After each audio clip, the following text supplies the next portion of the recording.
नाशिकमध्ये अत्याचाराच्या गंभीर गुन्ह्यात अडकलेल्या भोंदूबाबा अशोक खरात उर्फ स्वयंघोषित कॅप्टन याला क्राईम ब्रांच युनिट 1नं अटक केली आहे. अटकेनंतर काल त्याला न्यायालयात हजर करण्यात आले असता न्यायालयानं 24 मार्चपर्यंत पोलीस कोठडी सुनावली आहे. या प्रकरणात पोलिसांनी मोठा धक्कादायक खुलासा केला असून तपासादरम्यान तब्बल 58 व्हिडिओ जप्त करण्यात आले.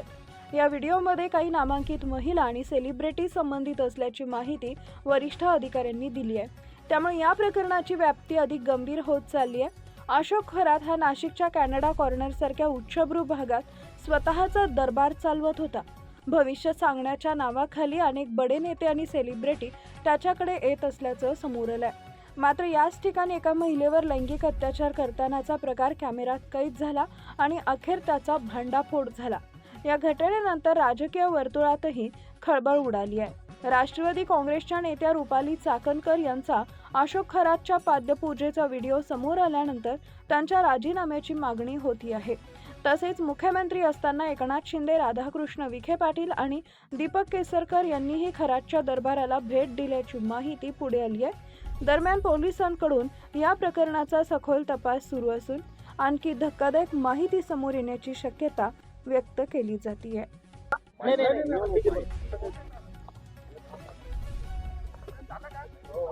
खाली करा, माईक खाली करा.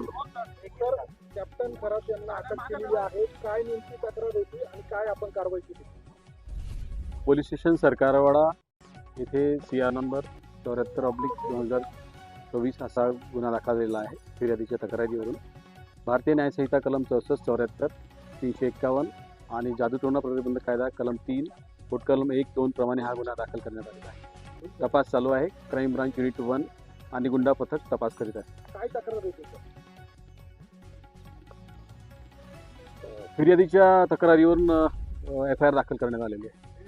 काय तक्रार होती? ती महिलेच्या तक्रारीवरून गुन्हा दाखल करण्यात आलेला आहे. पहिल्यांदा नेमकं काय फिर्यादीमध्ये म्हणणं काय होतं? काय तक्रार काय होती? शारीरिक शोषणाबद्दलची तक्रार. भारतीय न्यायसंहिता कलम 74, 64 आणि जादूटोणा प्रतिबंधक कायदा कलम 3, 2, 1 प्रमाणे गुन्हा दाखल केला. तर जो आरोपी आहे तो आरोपी नेमका कोण आहे? तो काय करतो? पातळी आहे? महिला त्याच्याकडे का झालं?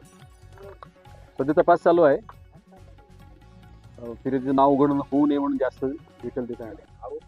आरोपीची बेसिक माहिती आहे. सध्या तरी नाव अशोक खरात म्हणून आलेलं आहे. किती महिलांच्या तक्रारी आहेत? सध्या एकच तक्रार. काय नाही, अजून काहीच निष्पन्न. जस्ट गुन्हा दाखल झालेला आहे. अजून तपास चालू केलेला आहे. ते होते भविष्य सांगतात आमच्यापर्यंत जबाबदारी अशी माहिती दिली आहे. महिलांचं शोषण करतो त्याची चर्चा आहे. नेमकं आपल्याकडे काय तक्रार आणि आपण काय पुढे तपास? महिलेने जी तक्रार दिली त्याच्याप्रमाणे गुन्हा दाखल करण्यात आलेला आहे आणि अजून त्याच्या प्रोफेशनबद्दल अजून तपासात काही निष्पन्न झालेलं नाही. आज नेमका पहिलाच दिवस आहे. तपास सुरू आहे. तर काही व्हिडिओ देखील आहेत. मोठ्या प्रमाणात व्हिडिओ आपण जप्त केलेले आहेत म्हणा किंवा इतर, त्याबद्दल काय माहिती? सध्या तपास सुरू आहे. अजून भौतिक कोणताही पुरावा आपण जप्त केलेला नाही.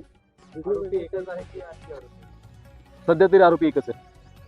महिलेने तुमच्याकडे जी फिर्याद सांगितली त्या फिर्याद सांगत असताना तुम्ही काय एलिगेशन केलेले आहे? महिलेने जी फिर्याद दिलेली आहे ती मी आपल्याला आत्ताच सांगितलं की तिने शारीरिक शोषणाबद्दल तक्रार दिलेली आहे आणि तिच्या प्रायव्हसीच्या कायद्याप्रमाणे जास्त ओपनली बोलता येणार नाही. हो,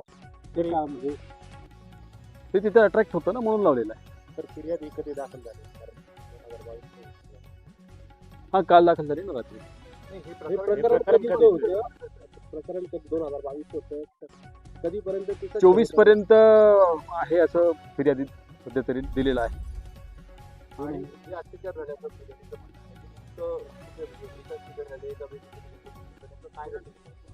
प्राथमिकता तरी एकाच ठिकाणी झालं तर दिसते. तपास अजून सुरू आहे.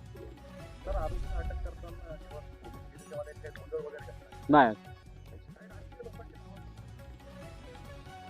अजून काही निष्पन्न झालं.